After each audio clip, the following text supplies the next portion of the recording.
Hello दोस्तों, स्वागत है आपका अपने यूट्यूब चैनल अंबुज पाठशाला में। तो इस वीडियो में हम लोग JAC board half yearly exam 2024-25 के लिए क्लास 11th केमिस्ट्री का मोस्ट इम्पोर्टेंट वायरल क्वेश्चन देखने वाले हैं। यहाँ से डायरेक्ट क्वेश्चंस आपके एग्जाम में देखने को मिलेंगे। तो चलिए वीडियो को स्टार्ट करते हैं। और वीडियो को स्टार्ट करने से पहले हमारे चैनल पर नए हों तो चैनल को सब्सक्राइब करके जरूर रख लीजिएगा। साथ ही वीडियो को अपने दोस्तों के पास भी शेयर कीजिएगा। आपसे जितना बन पाए मैक्सिमम शेयर कीजिएगा, ठीक है। जितने यहाँ पर मैक्सिमम स्टूडेंट जुड़ेंगे उतना मैक्सिमम मैं आपको यहाँ पर वीडियो प्रोवाइड करूँगा, ठीक है। और वीडियो को कंप्लीट देखिएगा, ठीक है। ज़्यादा लंबा वीडियो नहीं होगा, यहाँ 24 मिनट के आसपास होगा या फिर 20 मिनट के आसपास होगा, ठीक है। 20 क्वेश्चन मैं इसमें कराऊंगा और बचे हुए 20 क्वेश्चन मैं आपको नेक्स्ट वीडियो में कराऊंगा, ठीक है। तो चलिए स्टार्ट करते हैं और हम लोग यहाँ पर देखते हैं। और वीडियो को स्टार्ट करने से पहले लेटेस्ट अपडेट और पीडीएफ के लिए आप लोग टेलीग्राम ग्रुप और व्हाट्सएप चैनल को ज्वाइन कर लीजिएगा। दोनों का लिंक डिस्क्रिप्शन में दिया हुआ है। साथ ही आपको कोई भी पर्सनल डाउट या फिर इश्यू हो तो उसके लिए आप लोग मुझे इंस्टाग्राम पर फॉलो करके डीएम कर सकते हैं। इंस्टाग्राम का भी लिंक डिस्क्रिप्शन में दिया हुआ है, ठीक है। तो चलिए स्टार्ट करते हैं। एक बार फिर से बता देता हूँ, क्लास 11th केमिस्ट्री का है जिसका कि हाफ ईयरली एग्जाम होने वाला है अभी आपका यहाँ पर 4 अक्टूबर से स्टार्ट है 2024-25 के लिए। तो चलिए स्टार्ट करते हैं। तो देखिएगा क्लास 11th का है और एक एक करके हम लोग यहाँ पर सारे क्वेश्चन को देखेंगे। पहला क्वेश्चन कौन सा है, देखिए। The molar mass of CH4 is, मतलब कि मीथेन का आपसे मोलर मास पूछ रहा है। मीथेन का मोलर मास, वैसे तो आपको इसका डायरेक्ट मोलर मास याद होना चाहिए क्योंकि बहुत ही एकदम बोल सकते हैं कॉमन है, ये बार बार आता है। लेकिन मैं यहाँ पर निकाल भी देता हूँ। यहाँ पर CH4 यानी कि मीथेन का मोलर द्रव्यमान पूछ रहा है। तो मोलर द्रव्यमान हम लोग कैसे निकालते हैं? तो सबसे पहले कार्बन का मोलर द्रव्यमान निकालिए, जो कि कितना होता है आपको याद होगा, 12 होता है, ठीक है। और हाइड्रोजन का होता है 1, तो यहाँ पर 4 हाइड्रोजन है, यानी कि 1 गुने 4, यानी कि यहाँ पर 12 प्लस में 4 बराबर में कितना आ जाएगा, 16। और इसको हम लोग यू से दिखाते हैं। यू क्या है? यूनिफाइड मास होता है। तो ऑप्शन नंबर यहाँ पर कौन सा ऑप्शन नंबर है? यहाँ पर हो जाएगा आपका ए करेक्ट, ठीक है। समझ में आ गएगा। इसी प्रकार से आप लोग किसी का भी मोलर मास निकाल सकते हैं, चाहे किसी का भी दे दे। इसके बाद चलिए आगे बढ़ जाते हैं। तो आगे देखिएगा सेकेंड नंबर वाला क्वेश्चन क्या बोल रहा है। The ratio of number of moles of solute to the total number of moles in solution is called. किसी बिलियन में विलेय की मोलों एवं बिलियन में उपस्थित कुल मोलों की संख्या के अनुपात को कहते हैं। ये मतलब ऐसे हो जाएगा आपका, ये देखिए आपका ये कैसे दिखाई देगा। Na में Na प्लस में NB, ऐसे। ये देख करके आपको कुछ तो समझ में आ रहा होगा, ये देख करके समझ में आ रहा होगा। उसको हम लोग क्या बोलते हैं? उसको बोलते हैं मोल फ्रैक्शन। क्या बोलते हैं? Mole fraction. यानी कि ऑप्शन नंबर यहाँ पर आपका कौन सा? ऑप्शन नंबर बी हो जो करेक्ट, यानी कि मोल प्रभाज। डायरेक्ट डेफिनेशन दे रखा था, डायरेक्ट डेफिनेशन दे रखा था आपका मोल प्रभाज का, यानी कि मोल अंश का। और ये 11th में भी है और 12th में भी एज इट इज ही आपको पढ़ना है। ऐसा नहीं कि 11th पढ़ कर छोड़ दीजिएगा, ऐसा नहीं। अभी से कंप्लीट रखिए, आपका कंप्लीट है तो फिर क्या दिक्कत है। 12th में एज इट इज पढ़ना है। आपका जो सेकंड चैप्टर है ना सोल्यूशन, 12th क्लास में बता रहा हूँ, एज इट इज यही चीज पढ़िएगा, ठीक है। तो इसको हम लोग क्या बोलते हैं? इसको बोलते हैं मोल फ्रैक्शन, याद रखिएगा। चलिए आगे बढ़ जाते हैं।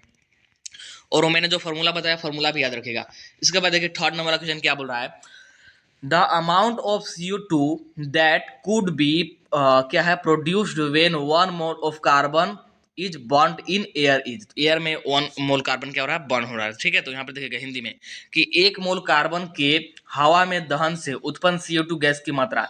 1 मोल कार्बन है हमारे पास, 1 मोल कार्बन है, उसको हवा में क्या कर रहे हैं? दहन करा रहे हैं। मतलब कि हवा में क्या करा रहे हैं? उसका हवा के साथ उसको क्या करा रहे हैं? दहन करा रहे हैं। तो हमारा CO2 बन रहा है। तो CO2 गैस की मात्रा हो गई है हमको बताना। तो देखिए इसके लिए इक्वेशन हम लोग जानते हैं क्या होता है। इसके लिए इक्वेशन अगर हम लोग लिखे तो सिर्फ इक्वेशन लिखना है और बाकी जो उसका आंसर आपको डायरेक्ट यहाँ पर समझ में आ जाएगा, ठीक है। सिर्फ और सिर्फ इक्वेशन। तो हम लोग जानते हैं C+O2 इज इक्वल टू क्या होता है? CO2 होता है। तो देखिए कार्बन भी यहाँ पर 1 मोल है, कार्बन भी 1 मोल है, यहाँ पर ऑक्सीजन भी 1 मोल है। इसको अच्छे से मैं लिख ही देता हूँ इधर करके। ये भी हमारा 1 मोल है, ये भी हमारा 1 मोल है, ठीक है। और ये भी हमारा एक मिनट, ये ओवरऑल 1 मोल होगा, ओवरऑल 1 मोल, ठीक है। और ये हमारा पूरा, ये भी हमारा मतलब कि 1 मोल है, ठीक है, 1 मोल। देखिए तो कार्बन भी 1 मोल है और CO2 भी 1 मोल है। मतलब कि अगर सिर्फ इसका हम लोग निकाल ले, सिर्फ इसका अगर निकाल ले मात्रा, तो हमको मिल जाएगा। तो देखिए कार्बन का कितना होता है? कार्बन का होता है हमारे पास 12, कार्बन का होता है 12, ठीक है। और यहाँ पर हमारे पास ऑक्सीजन है, तो ऑक्सीजन का होता है 16। तो 16 दूनी की 32, तो जोड़िएगा तो कितना आ जाएगा? 4, और ये भी 4, यानी कि 44 ग्राम। 1 मोल कार्बन के हवा में दहन से उत्पन्न CO2 गैस की मात्रा कितना आ जाएगा? 44 ग्राम आ जाएगा, यानी कि ऑप्शन नंबर हो जाएगा आपका यहाँ पर थर्ड करेक्ट। कैसे हुआ? हम लोग इक्वेशन बनाएंगे सबसे पहले। C+O2 जो कि CO2 होता है, तो यहाँ पर हमारे पास 1 मोल कार्बन है और 1 मोल कार्बन से हमारा 1 मोल CO2 बन रहा है, ठीक है। अब देखिए मतलब कि इक्वेशन एकदम बैलेंस है, इधर उधर करने की कोई जरूरत नहीं है। मतलब कि अगर हम लोग सिर्फ CO2 के यहाँ पर अगर मोलर द्रव्यमान निकाल ले, मोलर द्रव्यमान को ही यहाँ पर द्रव्यमान बोला जा रहा है, तो हमारा निकल जाएगा मात्रा, ठीक है। तो मोलर द्रव्यमान कैसे निकालें, कार्बन का 12 होता है, ऑक्सीजन का होता है 16, लेकिन 2 ऑक्सीजन है, ठीक। तो 16 दूनी हो जाएगा 32 और 12 और 32 को जुड़ेगा तो आपका आ जाएगा 44। इस प्रकार से ऑप्शन नंबर हो जाएगा आपका थर्ड करेक्ट, ठीक है। इसके बाद देखिए फोर्थ नंबर वाला question, the SI unit of temperature is, तो ये मैंने आई थिंक फिजिक्स वाले में भी कराया था, फिजिक्स वाले में भी ये कराया था, इंपॉर्टेंट है।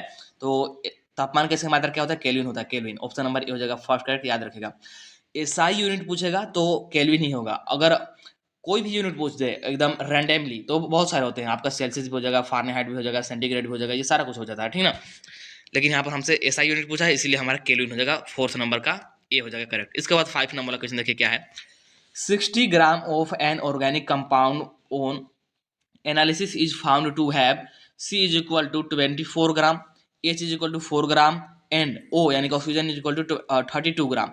The empirical formula of compound is, empirical formula निकालना है इस कंपाउंड का, ठीक है। तो इम्पेरिकल फॉर्मूला मैंने आपको निकालना बताया है, एक प्रीवियस वीडियो मैंने आपको जो दिया है उसमें इम्पेरिकल फॉर्मूला मैंने आपको निकालना बताया। कैसे निकालते हैं इम्पेरिकल फॉर्मूला, तो देखिए यहाँ पर पूरा हमारा 60 ग्राम है और 60 ग्राम को इसने डिवाइड कर दिया है कि कार्बन हमारे पास 24 ग्राम है, कार्बन 24 ग्राम, हाइड्रोजन हमारे पास 4 ग्राम है, हाइड्रोजन 4 ग्राम है, और ऑक्सीजन हमारे पास 32 ग्राम है। तो क्या कीजिए, इन तीनों का कार्बन हाइड्रोजन ऑक्सीजन का अलग अलग मोल निकाल लीजिए। तो देखिए मैं यहाँ पर निकालता हूँ, इसको डिलीट करता हूँ और इसके बाद निकालता हूँ, क्योंकि ऊपर हमको क्वेश्चन में ही ये हमको लिखा हुआ है तो अलग से लिखने की जरूरत नहीं।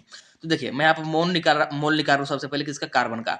तो गिवन मास है 24, मोलर मास कितना होता है, मोलर मास होता है 12, ठीक है। तो कितना निकल जाएगा, 2 निकल का जाएगा।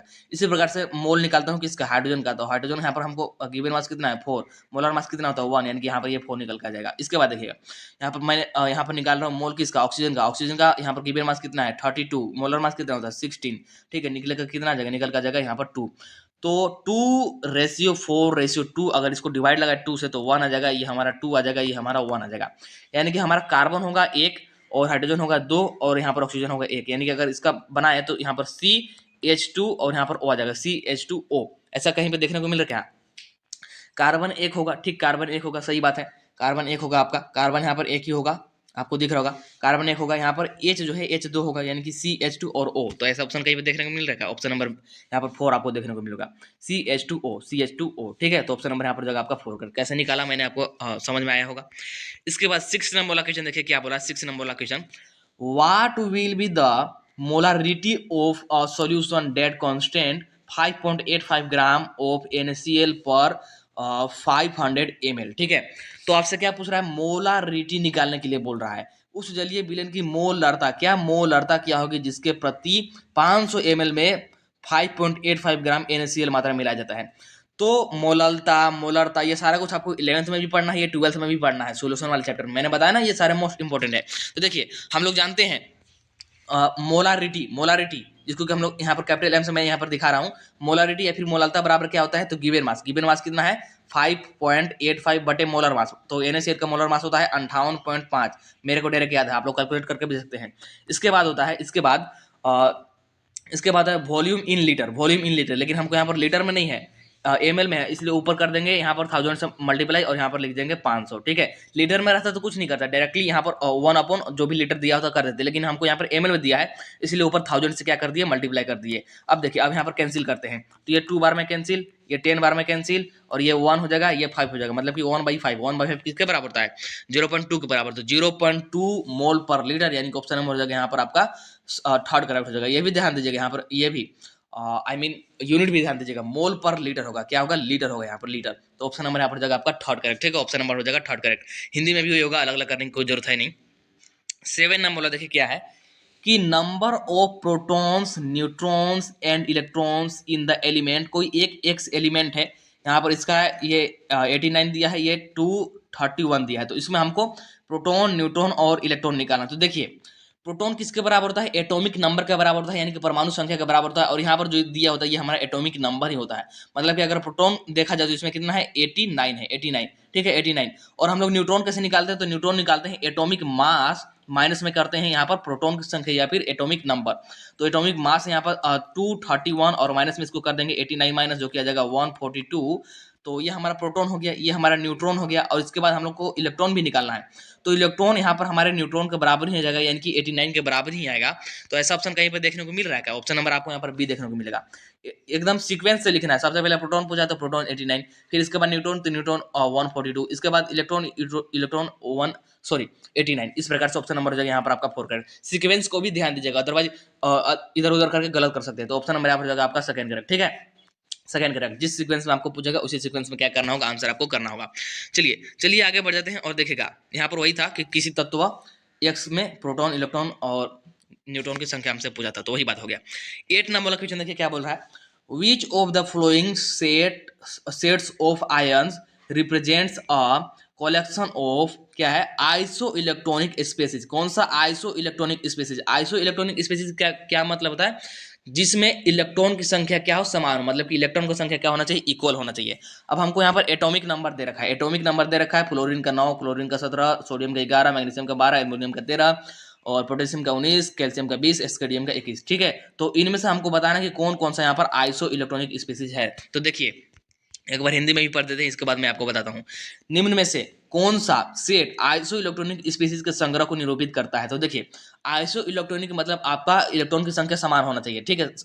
तो ऐसा ऑप्शन नंबर हमको ऑप्शन के हिसाब से देखना होगा। तो ऑप्शन नंबर 1 को चेक करते हैं, क्या है, पोटेशियम प्लस है। पोटेशियम प्लस मतलब कि पोटेशियम में से एक इलेक्ट्रॉन निकल गया, एक इलेक्ट्रॉन निकल गया मतलब कितना बचा हमारे पास, कितना बचा 19। पोटेशियम कितना होता है 19 होता है, आपको यहाँ पर देखने को मिल रहा है, मतलब कि यहाँ पर हमारे पास 18 बचा। इसके बाद देखिएगा कैल्शियम 2 प्लस, कैल्शियम का होता है 20, यहाँ से 2 निकल गया मतलब कि बचा 18। एस्केडियम 3 प्लस, एस्केडियम का होता है 21 लेकिन 3 निकल गया तो बचा 18। एक और है कैल्शियम क्लोरीन माइनस, क्लोरीन का होता है 17 लेकिन एक है माइनस, मतलब कि एक आकर के जुड़ गया, मतलब 17 एक 18। तो देखिए यहाँ पर भी 18, यहाँ पर भी 18, यहाँ पर भी 18, यहाँ पर भी 18, मतलब कि इलेक्ट्रॉन की संख्या इनमें बराबर है। तो ऑप्शन नंबर कौन सा करेक्ट हो जाएगा आपका? ऑप्शन नंबर ए हो जाएगा यहाँ पर करेक्ट, ठीक है, ऑप्शन नंबर ए हो जाएगा करेक्ट। समझ गए। इसके बाद नेक्स्ट देखिए 9 में बोला कि the magnetic orbital quantum number species. तो चुंबकीय कक्षा क्वांटम संख्या सूचित करता है, क्या सूचित करता है? तो इसका राइट आंसर क्या जाएगा हमारे पास? इसका राइट आंसर आ जाएगा उपकोष का त्रिविमीय अभिविन्यास, यानी कि ऑप्शन नंबर यहाँ पर जगह थर्ड करेक्ट, यानी कि 3 डायमेंशनल और क्या है orientation of orbitals. Option number हो जाएगा आपका यहाँ पर थर्ड करेक्ट, ठीक है। चलिए आगे बढ़ जाते हैं 10 नंबर वाला क्वेश्चन। अब जल्दी जल्दी निपटेगा, वो थोड़ा सा उधर सॉल्यूशन करने वाला था। The orbital with quantum number n equal to 3 और l इक्वल टू 2 इज। तो अभी मैं यहाँ पर बताता हूँ, थोड़ा सा हिंदी में भी देख लेते हैं। क्वांटम संख्या n इक्वल टू 3 और l इक्वल टू 2 वाली उपकक्षक होगी। तो देखिए हम लोग कैसे निकालेंगे। एन जो होता है, हम ये एन क्या होता है, एन क्या होता है हमारा, ये होता है हमारा प्रिंसिपल क्वांटम संख्या, इसको बोलते हैं प्रिंसिपल क्वांटम संख्या। क्या बोलते हैं इसको? प्रिंसिपल क्वांटम संख्या इसको बोलते हैं, यानी कि मुख्य क्वांटम संख्या इसको बोलते हैं, ठीक है, एन। और ये हमारा क्या दिखाता है, तो ये हमारा क्या डिनोट करता है, अगर ये बोला जाए तो ये हमारा यहाँ पर जो ये लिखा होता है ना 3 4, ये हमारा यही वाला डिनोट करता है, ठीक है, ये यही वाला डिनोट करता है, याद रखेगा, ठीक है। और एल क्या होता है हमारा? एल होता है, एल हमारा क्या होता है, ये होता है हमारा द्विगंशीय, बोल सकते हैं द्विगंशीय कक्षा किसको बोल सकते हैं, ठीक है ना, द्विगंशीय ये शो करता है। और एल इलेक्ट्रॉन के एक्चुअली उप कोष को दिखाता है। एल जो है इलेक्ट्रॉन के एक्चुअली उप कोष को दिखाता है, ठीक ना, उप कोष को दिखाता है। तो देखिए उप कोष बोल लीजिए, उप कक्षक बोल लीजिए, सेम ही बात होता है। एल के लिए अलग अलग मान होता है। देखिए अगर जीरो है तो ये एस होगा, अगर यहाँ पर 1 है तो ये पी के लिए होगा, अगर यहाँ पर 2 है तो ये डी के लिए होगा, और यहीं पर अगर 3 है तो ये किसके लिए होगा, ये आपका एस पी डी, ये एफ के लिए होगा, एफ के लिए। 0 है तो एस, 1 है तो पी, और 2 है तो डी, और 3 है तो एफ, ठीक है।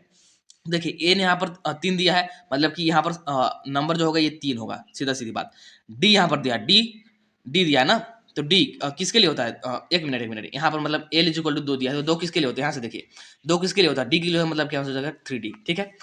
एन हमारा प्रिंसिपल क्वांटम संख्या है, तो प्रिंसिपल हमारा यही वाला होता है, तो 3 यहाँ पर आ गया। और फिर हमको एल इक्वल टू 2 चेक करना था, तो एल इक्वल टू 2 आपको याद रखना पड़ा कि अगर 2 होगा तो डी होगा, मतलब 3D। आपका ऑप्शन नंबर कौन सा? ऑप्शन नंबर हो जाएगा यहाँ पर आपका थर्ड वाला करेक्ट। इसके बाद देखिए 11 नंबर वाला question, which atom is indicated by the configuration helium 2s1।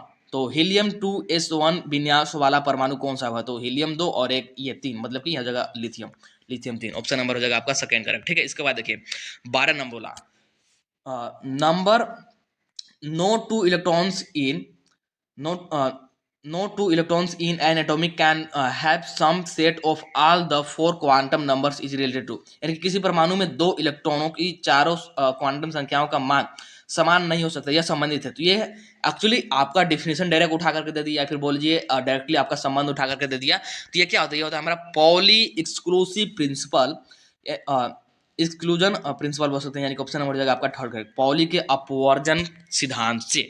ठीक है, डायरेक्ट याद रखिएगा, ये डायरेक्ट आपका यहाँ पर डिफिनेशन टाइप कर दे दिया था। इसके बाद देखिए 13 नंबर क्या है कि which group of element is commonly known as halogens.